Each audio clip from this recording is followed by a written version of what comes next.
Hello students, आज हम लोग यहाँ पे पढ़ेंगे इंट्रोडक्शन टू पीएचपी और ऊप का कॉन्सेप्ट। ऊप हमारे पास क्या है? ऊप एक बहुत ही इम्पोर्टेंट हमारे पास जो है वो कोडिंग करने का तरीका है। मैं आप लोगों को ऊप के बारे में एक्सप्लेन करूंगा। मैंने वीडियोस टू पोर्शंस में बनाई हैं ताकि आप लोगों के लिए लेंदी भी ना हो और आप लोगों को बहुत आसानी से ये चीज़ समझ आ जाए।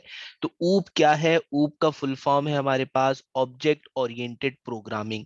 ऑब्जेक्ट ओरिएंटेड प्रोग्रामिंग हमारे पास क्या है? ये एक प्रोग्रामिंग पैराडायग्राम है, यानी कि एक ये डायग्राम होती है। पैराडायग्राम का वर्ड मैंने यहाँ पे यूज किया है। तो पैराडायग्राम का मतलब क्या है? पैराडायग्राम का मतलब है मॉडल और पैटर्न ऑफ समथिंग, यानी कि कोई मॉडल, कोई पैटर्न, कोई ब्लूप्रिंट हमारे पास, कोई स्केच हमारे पास किसी प्रोग्रामिंग लैंग्वेज का मौजूद हो, वो हमारे पास प्रोग्रामिंग पैराडायग्राम कहलाता है। चाहे हम इस ऊप के कॉन्सेप्ट को, ऊप बेसिकली क्या है? वो एक कॉन्सेप्ट है, वो एक तरीका है प्रोग्रामिंग करने का। फिर आप चाहे उसको पीएचपी में करें, चाहे आप उसको जावा में करें या किसी और लैंग्वेज में करें, तो ऊप एक मेरे पास प्रोग्रामिंग करने का तरीका है, एक प्रोग्रामिंग पैराडायग्राम है। तो ऊप को हम और मजीद जो है वो अच्छे तरीके से समझते हैं कि ऊप हम क्यों यूज करते हैं। तो व्हाट इज ऊप एंड व्हाई वी यूज ऊप, या फिर जो है ऊप की क्या एडवांटेजेस हैं, ऊप की जो है वो हमारे प्रोग्रामिंग में ऊप किस तरह से यूज होती है या उसके क्या फायदे हैं, वो सारी चीजें मैं आप लोगों को एक्सप्लेन करूंगा ताकि आप लोगों के लिए बहुत आसानी से ऊप को समझना जो है वो हो जाए, ताकि आप इसको बहुत आसानी से समझ पाएं। ऊप क्या है? ऊप के बारे में मैंने आपको बताया कि ये एक पैराडायग्राम है प्रोग्रामिंग की, यानी कि ब्लॉक ऑफ कोड जो हम करते हैं उस कोड को करने का तरीका है ये, ताकि कोड जो है वो हमारे पास एक पैटर्न में हो। और ये क्यों जरूरी है? इसलिए जरूरी है, यहाँ पे मैंने लिखा है well suited for building trivial and complex application. ऊप जो फॉलो होता है, ऊप फॉलो होता है हमारे पास जो है वो कॉम्प्लेक्स एप्लीकेशंस के लिए, यानी कि जो हमारे पास मीडियम या फिर लार्ज प्रोजेक्ट होते हैं उसके लिए हमारे पास ऊप फॉलो होता है। छोटी एप्लीकेशन या छोटे कोई प्रोजेक्ट के लिए ऊप फॉलो नहीं होता। अगर मैं पीएचपी की बात करता हूं तो पीएचपी के अंदर हमारे पास दो तरीके होते हैं। एक होता है प्रोसीजरल वे, जो कि होता है कोर पीएचपी, जिसको डेवलपर्स कोर पीएचपी भी कहते हैं, और दूसरा हमारे पास होता है ऑब्जेक्ट ओरिएंटेड पैटर्न, जिसके बारे में अभी हम पढ़ रहे हैं। ऑब्जेक्ट ओरिएंटेड पैटर्न हमारे पास क्या है? एक पैराडायग्राम है प्रोग्रामिंग की। और जो है हमारे पास दूसरा जो पैटर्न मैंने आपको बताया वो है प्रोसीजरल, यानी कि जो छोटे प्रोजेक्ट्स होते हैं हमारे, तो उसमें जो है वो प्रोसीजरल पैटर्न फॉलो होता है, जिसमें हम लाइन वाइज जो है वो कोड करते जाते हैं और लाइन वाइज वो कंप्यूटर जो है कोड को रीड करता जाता है और उसे एग्जीक्यूट करता जाता है। लेकिन जब हम ऑब्जेक्ट ओरिएंटेड की बात करते हैं तो ऑब्जेक्ट ओरिएंटेड पैटर्न जो है वो उस वक्त फॉलो होता है जब हम किसी मीडियम या फिर हम किसी लार्ज प्रोजेक्ट पे वर्क कर रहे हो, ताकि उसका ब्लॉक ऑफ कोड हमारे लिए आसान हो। अच्छा, सेकंड पॉइंट है हमारे पास allows reuse of code thereby increasing productivity. Code जब हम एक पैटर्न के तौर पे करते हैं, यानी कि फॉर एग्जांपल मैंने एक पैटर्न फॉलो किया है, पैटर्न फॉलो करने के बाद उस कोड को मैं कर रहा हूं, तो जब मैं प्रोसीजरल वे में वो कोड करूंगा तो मुझे बहुत सारी चीजें ऐसी होंगी जो दोबारा या 3 दफा या 4 दफा, जब जब मुझे उसको इनिशियलाइज करने की या उसको लिखने की जरूरत पड़े तो मैं उसको लिखूंगा, जिस कि जो है वो डिसएडवांटेज मेरे पास क्या होगी? मेरे पास डिसएडवांटेज ये होगी कि मेरे पास लाइंस ऑफ कोड भी जाया होंगी और एक पैटर्न नहीं होगा, कोड मेसी भी होगा, जिसमें जब मैं बाद में डिबग करूंगा या बाद में अगर मुझे मेंटेनेंस करनी पड़ जाती है तो वो भी टाइम कंज्यूमिंग होगी। तो इसलिए ऊप को फॉलो किया जाता है ताकि कोड जो है वो एक पैटर्न पे रहे, और जब हम उसकी मेंटेनेंस या चीजें करें तो वो हमारे पास बिल्कुल आसानी से हमें समझ आ जाए। New features can be easily built into the existing code. अगर मेरा जो है वो पैटर्न जो है वो एक पैटर्न पे होगा कोड, तो बहुत सारी न्यू चीजें, न्यू फीचर्स वगैरह जो है मैं आसानी से उसी पुराने कोड में जो है वो डाल सकता हूँ, और मुझे इतना ज्यादा टाइम नहीं लगेगा, बजाय इसके कि अगर मेरे पास कोड मेरा प्रोसीजरल वे में है, लाइन बाय लाइन हुआ है, और कोड जो है बहुत ज्यादा ही एक तरह से अनटाइडी है। जैसे अगर मैं इसको आसान एग्जांपल में दूं, तो एक क्लास में वो स्टूडेंट होता है जिसकी राइटिंग बहुत ही जो है वो अनटाइडी होती है, वो डॉक्टर्स के नुस्खे लिख रहा होता है, तो उसको उसकी कॉपी को चेक करना और उसमें से गलतियां निकालना में टाइम लगता है। टीचर का एक टाइम कंज्यूमिंग टास्क होता है वो, बजाय उसके कि जो बच्चा जो है वो बहुत ही आसानी से बहुत ही साफ सुथरा कॉपी में लिखता है और चीजें करता है, तो टीचर के लिए वो चीज समझना और उसके अंदर से गलती निकाल के उसे बताना ताकि नेक्स्ट टाइम वो गलती ना हो, वो तो उसके लिए आसान होता है। इसी तरह कोडिंग में भी यही है, जब आप ऊप के कॉन्सेप्ट को फॉलो करते हो और मीडियम और लार्ज प्रोजेक्ट पे वर्क करते हो, तो जो है वो कोड साफ सुथरा रहता है, समझ आता है, और उसके अंदर चेंजिंग करना आसान हो जाता है। Reduce production cost and maintenance cost, मैंने आप लोगों को इसी में ही बताया कि जो है वो प्रोडक्शन कॉस्ट और मेंटेनेंस कॉस्ट यानी कि बनाने का वक्त और टाइम, और साथ साथ जो है मेंटेन करने का वक्त और टाइम और पैसे बचते हैं इसमें। ठीक है, हम आगे चलते हैं कि ऊप के बिल्डिंग ब्लॉक्स क्या होते हैं, यानी कि मेन चीज ऊप की जिस पे ऊप डिपेंडेंट है वो चीज क्या होती है। बिल्डिंग ब्लॉक्स ऑफ ऊप जो है हमारे पास है क्लासेस और ऑब्जेक्ट्स। ये दो चीजें आप लोगों के लिए समझना बहुत ही जरूरी है। वो इस तरह से कि क्लासेस और ऑब्जेक्ट्स ऊप में क्या होते हैं, क्योंकि ये बिल्डिंग ब्लॉक्स हैं, ये आपको समझ आएगा। फिर हम जो है वो कॉन्सेप्ट पे जाएंगे जो कि फोर पिलर्स हैं ऊप के: एब्स्ट्रैक्शन, इनकैप्सुलेशन, इनहेरिटेंस और पॉलीमॉर्फिज्म। तो इसको भी मैंने बहुत ही आसान उसमें जो है वो अपनी नेक्स्ट वीडियो में मैं आप लोगों को एक्सप्लेन करूंगा, और आप लोगों ताकि आप लोगों को ये पैटर्न, ये चीजें समझ आए, ताकि आप लोग नेक्स्ट टाइम जो है जो कोडिंग करने बैठो तो वो आप इसी पैटर्न पे कोडिंग वगैरह करो, ताकि आपके लिए जो है वो कोड करना भी आसान हो, और प्लस जब आप उसको बाद में मेंटेन करते हो तो वो करना भी आसान हो।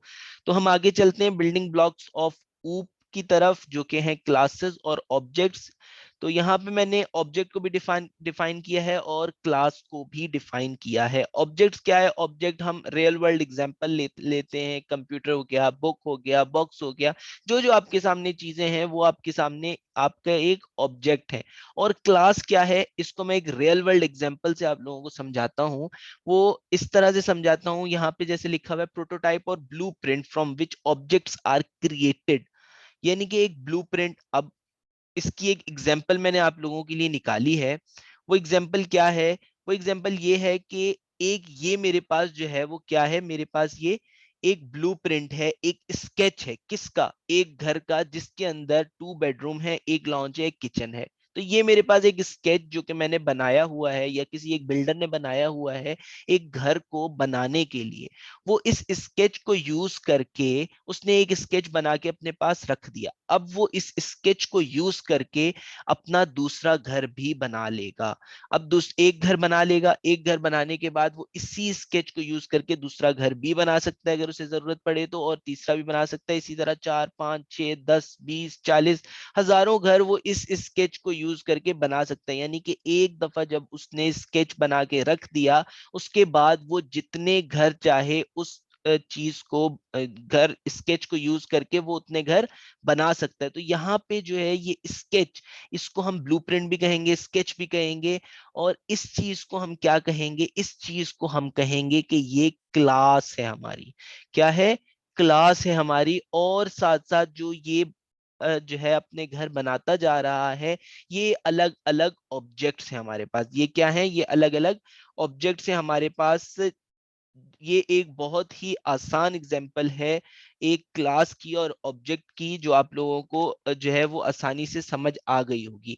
अब हमारे पास क्लास के अंदर दो चीजें होती हैं। वो क्लास के अंदर दो चीजें हमारे पास क्या होती हैं? वो क्लास के अंदर दो चीजें हमारे पास होती हैं: प्रॉपर्टीज एंड मेथड्स। ये आप लोगों को मैं थोड़ा और इन डेप्थ बता रहा हूँ, आप लोग मेरा लेक्चर सुनते जाओगे तो भी आपको समझ आता रहेगा।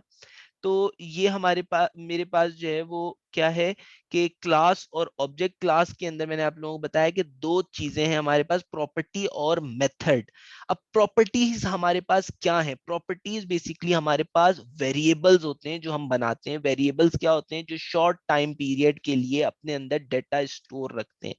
वेरिएबल्स हमारे पास वो होते हैं जो शॉर्ट टाइम पीरियड के लिए हमारे पास डेटा स्टोर रखते हैं। और मेथड्स क्या होते हैं? मेथड्स हमारे पास वो होते हैं जो प्रॉपर्टी की वैल्यू को यूज करके बनते हैं। यानी कि मैंने वेरिएबल बना दिए, उन वेरिएबल्स को यूज करके मैंने मेथड बनाया, मेथड के अंदर उसी प्रॉपर्टी के वेरिएबल्स को यूज किया मैंने। जैसे कि मेरे पास है $A, $B, $C, इसी तरह से उसको यूज करके मैंने मेथड्स में यूज किया।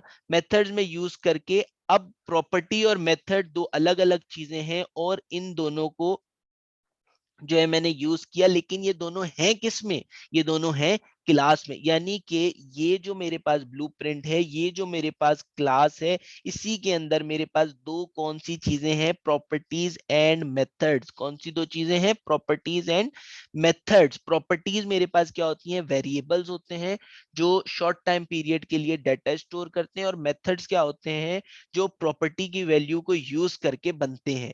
तो ये इसी के अंदर मेरे पास दो चीजें जो कि एक ही क्लास के अंदर होती हैं, और उस क्लास की मदद से उस क्लास, जब वो स्केच रेडी हो जाता है, उस स्केच रेडी होने के बाद उस स्केच को यूज करके जब हम घर बना रहे होते हैं, तो वो घर हमारे पास क्या कहलाते हैं? वो हमारे पास ऑब्जेक्ट कहलाते हैं। तो आप लोगों को ये कॉन्सेप्ट, ये चीजें समझ आई होंगी। इसी तरह मेरे पास एक और एग्जांपल है आप लोगों के लिए, जो कि है कार की। अब कार के अंदर मेरे पास जो है वो एक कार है जो कि क्लास है हमारे पास। अब कार के अंदर जो है वो कॉमन क्या क्या चीजें होंगी? कॉमन तो नहीं कह सकते, लेकिन ये इसकी प्रॉपर्टी तो मैं बना के रख सकता हूँ, क्योंकि हर कार के अंदर उसका मॉडल भी होगा, उसकी प्राइस भी होगी, उसका कलर भी होगा, और उसका बिल्ट एयर भी होगा। तो हर क्लास के अंदर होगा, तो मुझे बार बार बनाने की जरूरत नहीं है, बल्कि मैं एक ही क्लास के अंदर बना के उसे रख दूं, और उससे डिफरेंट डिफरेंट ऑब्जेक्ट्स में मैं यूज करूं।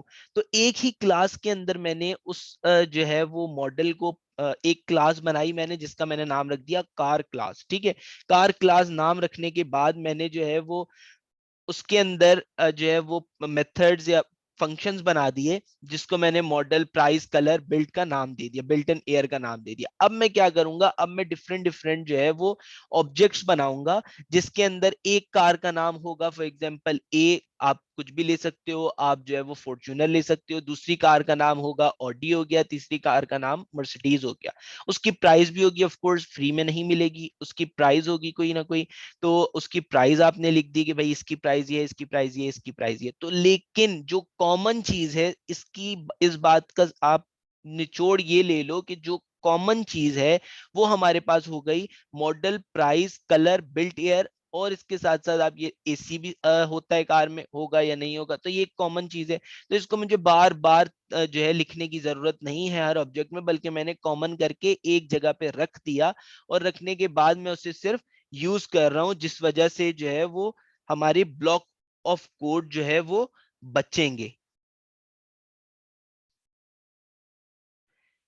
हो सकता है आपको ये चीजें समझ आई हो, और हो सकता है कि आपको कोई ना कोई क्यूरीज हो, तो आप कमेंट सेक्शन में मुझसे पूछ सकते हो। आपको जो भी क्यूरीज होगी उसके ऊपर मैं वीडियो बना के जो है वो आपको कमेंट कर दूंगा। आप उस वीडियो को देख के अपनी जो है वो ऑब्जेक्शंस, आपकी जो भी कंफ्यूजन है, उस चीज को जो है वो आप दूर कर सकते हो। ठीक है।